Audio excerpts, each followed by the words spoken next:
Before Jordan Peele was Jordan Peele, the famous director, he was just a ninth grader starting a new school.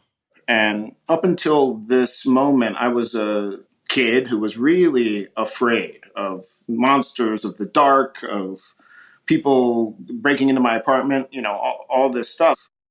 And then one weekend, he went on a camping trip with his class, and something happened. I told a scary story, sort of standard in my book. And you had a book. You had a book in 10th grade. I had a couple. The one he chose was this. A woman and her husband are in a car driving through the town where she grew up. They pass by a house, and she sees a shadow on the top floor. And she says to her husband, that's where this girl Annie used to live.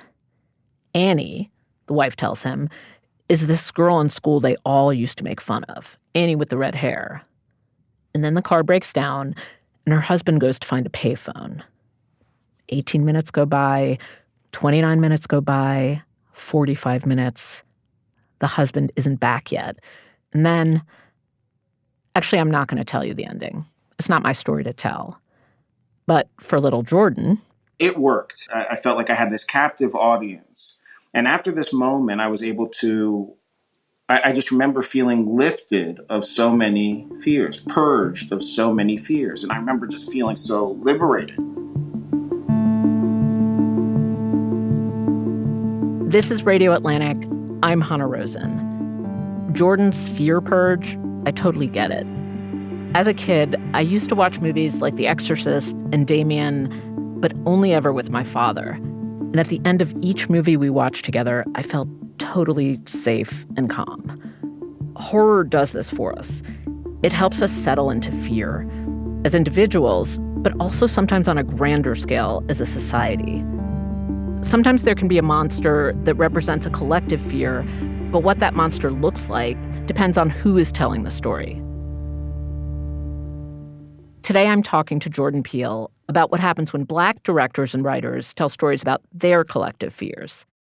He's just edited a new short story collection, in time for Halloween, called Out There Screaming. I'm also talking to best-selling sci-fi writer N.K. Jemisin, who wrote the first story in the collection. She goes by Nora, by the way. As it happens, Nora used to be a psychologist, so I started by asking her about that campfire moment Jordan talked about. You're afraid, you tell a story, and then you feel liberated.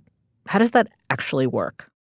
It sounds a lot to me like the theory of catharsis, and that when you're experiencing or have experienced trauma, but even if you're still in the moment with it, one of the ways that you can kind of purge the energy of that, the fear, is to confront it, make fun of it or tell a story about it or write a story down.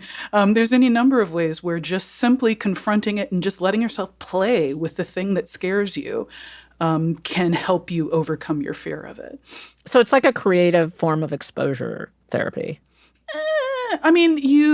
Exposure therapy is you're being given something that you don't like, you don't feel, you don't care about. With catharsis, and particularly with writing your catharsis or reading your catharsis or telling a story, you are making yourself love it. You're finding a reason to care about it. Yeah, like it gives you a sense of control. It's not just, I'm not afraid anymore. It's like, I can actually do something with this. And I can see something valuable in it. Yeah. Yeah. Jordan, when you made Get Out, which was back in 2017, did it feel like you were doing something new or risky, mixing classic horror with the contemporary day-to-day Black experience? In many ways it really did. It felt very taboo. There were a couple of things like a scary movie, that had a very silly tone and worked for the same crowd. But this idea that you could make a movie about race that dealt with violence against Black people, and every white person in the film is a villain, as it turns out. Spoiler alert. Noticed. We noticed. Noticed. Yes. And so that... it felt like it was an unproducible film, and that's what tickled me about it. It was this box that I felt like I had been put in many ways, and something I was told was impossible that I couldn't do. And yet it was a movie I wanted to see. And then all the way up through making it, I was sure at any moment they could realize that this was very risky film to put out there. And I didn't know. I thought there was a good chance that everybody could hate it. And everyone could find offense in this idea that the way I was taking my power back was through this expression of fun horror escapism, or fun for me at least. And of course, the response was a sort of collective catharsis, is what I felt. It was just the opposite of my fears. And a lot of people approached me and said, I have another Black horror sort of idea. Is that where the book came from? Yeah, we can't make enough movies to fit all the stories that I'm kind of giddy to read. So you called your new collection of horror stories Out There Screaming, Jordan. And knowing your work, my first thought was, okay, this has several meanings. Like it could mean out there in the movie theater screaming with my popcorn, or it could mean out there on the street screaming at a protest, or out there screaming, in solitary confinement and no one is listening.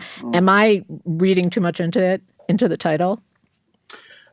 No, you're not. I think it sort of connects to this central motif of the sunken place from Get Out, that is a metaphor for a certain sort of marginalization. The marginalization at the time that I was trying to get across was feeling like my point of view, my perspective, and my skin kind of wasn't making it into this space, and it was frustrating. And so in many ways, what I was looking for in these short stories was other people's sunken place in a way. Nora, you wrote the story Reckless Eyeballing. Can you just say a few words about what that story is about and who the main character is? Sure.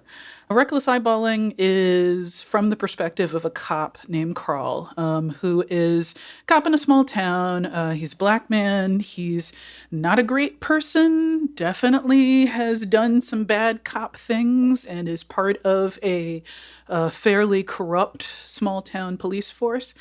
But he, is basically just kind of merrily going along doing his usual bad cop life when he starts to see the headlights on cars transform into real human eyes, eyelashes, blinking, all of that.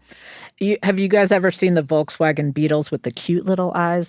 That's not what's happening here. That is not it. That is not it. It depends on how cute you think those eyes would be if they had blood vessels and eye boogers, and do you really want that? Want to see that? No one wants to see that. Not cute. Yes. Yeah. Maybe if you don't mind, we can just read a paragraph here, because I think you get the not cute vibe from this paragraph.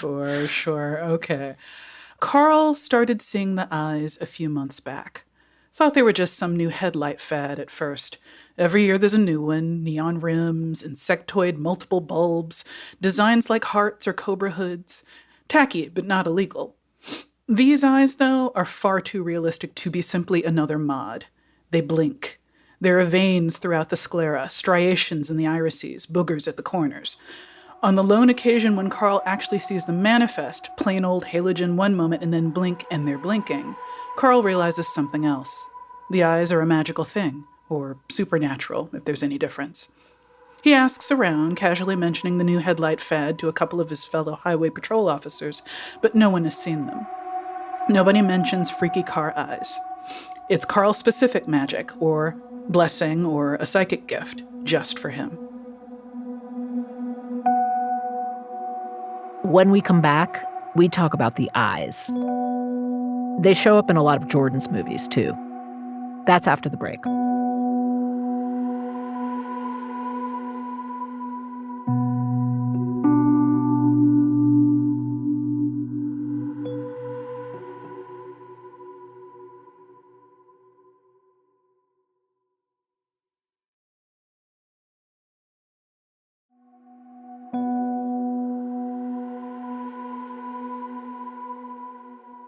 The eyes. What are the eyes? What are they doing?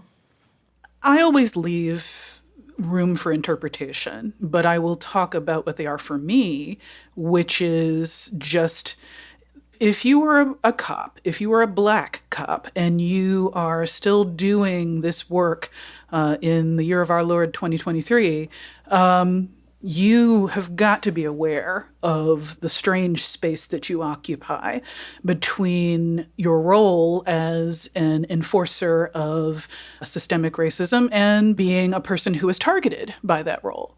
And I just feel like, anybody that is doing this work is probably constantly aware of being watched by their fellow officers, being watched by their fellow Black people, and being judged the whole time. So I just wanted to make that literal. I mean, this story really creeped me out. It really shivered me timbers, and so to speak. I feel like the eyes motif, as you mentioned, emerges in several of these stories, and it is so fascinating because in so many ways the eyes are this sometimes beautiful but often nightmarish source of the trauma of the Black experience. With Get Out, I realized this idea of the white gaze, so to speak, in its most benevolent seeming. There's still an undertone of being worth as much as you look like, as opposed to worth who you are, what's inside.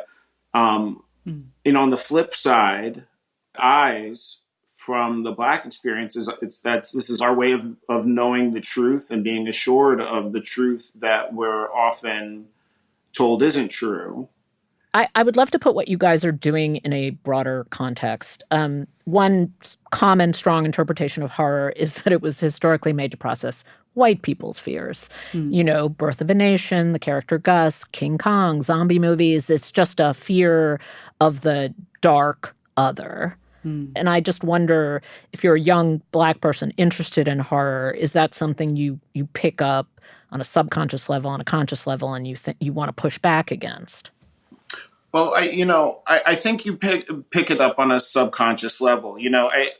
The thing I threw out earlier about the fact that Get Out doesn't have any white good guys in it. Obviously, it was one of the riskiest pieces of the film, but I think it actually is, in many ways, the single most cathartic part of it.